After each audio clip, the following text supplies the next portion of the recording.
The much-awaited reunion of the American sitcom Friends is just a few days away, and fans from all across the world, who have waited for a reboot/sequel/movie or basically just anything more to do with the show for the last 17 years, can't contain their excitement as they wait for the main cast members, Jennifer Aniston, Lisa Kudrow, Courtney Cox, Matthew Perry, Matt LeBlanc, and David Schwimmer, to get together and recreate moments that have been a part of the pop culture for almost 3 decades now.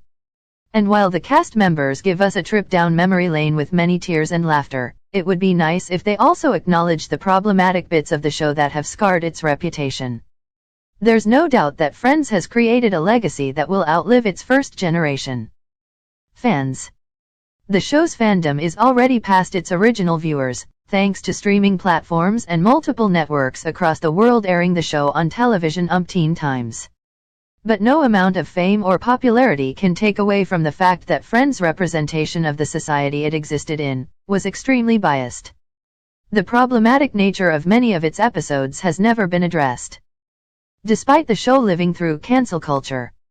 With the show having a much celebrated reunion now, it seems like the perfect opportunity for the makers and cast members to address those problems that have been raised by critics all these years. At the time when it aired, Friends was widely criticized for being all white. The 6 main characters here were all straight white people, and the show hardly had any significant characters where people of color were cast. This problem was frequently seen in the shows during that era, but unlike Friends, not many have got the popularity or the stage to address that issue. As the show entered the woke era, the next generation that was watching this much hyped show for the first time started pointing out that comments about a person's weight, or how they become desirable after they have lost the said weight, should not be used for comedic effect. The Fat Monica track was the entirety of Monica's backstory, and the way it was played was quite derogatory. Years after the show ended, Lisa Kudrow spoke about the show on WTF podcast and openly addressed how working on the show affected her body image issues. You see yourself on TV, and it's that, oh my god, I'm just a mountain of a girl. And I'm already bigger than Courtney and Jennifer. I was taller, bigger. My bones feel bigger, I just felt like this mountain of a woman next to them, she said. The body-shaming jokes that were played for fun on the sitcom had real-life implications on millions of people watching the series. There is no way that these jokes would even be broadcast in today's world, which is why it is essential for the show to acknowledge its misgivings. Friends cast Kathleen Turner, a cis female actor, in the role of a transgender person named Charles Bing, Chandler's father. The makers could argue that they didn't know any better at the time, but watching Chandler get freaked out by his father in the one with Chandler's dad is truly disappointing. The characters of this much-loved series were shown as highly homophobic, especially the men.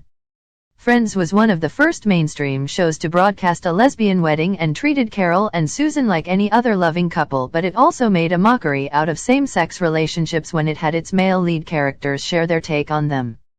Ross, Chandler, and Joey have a hard time accepting same-sex relationships, and their homophobia is evident throughout the series.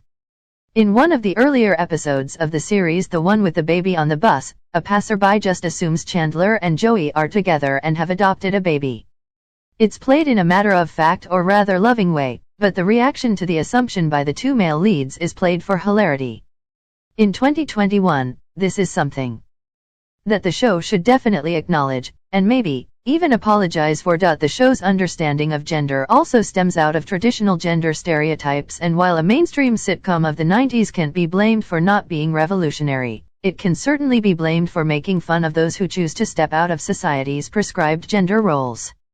Rachel hiring a male nanny is seen as almost blasphemous by Ross, and Joey participating in a little home renovation is seen as womanly by Chandler. The makers weren't scared of stepping out of the traditional boundaries, as they willingly gave all its 3 female characters different versions of motherhood, but this wokeness on the part of the makers was only seen sporadically.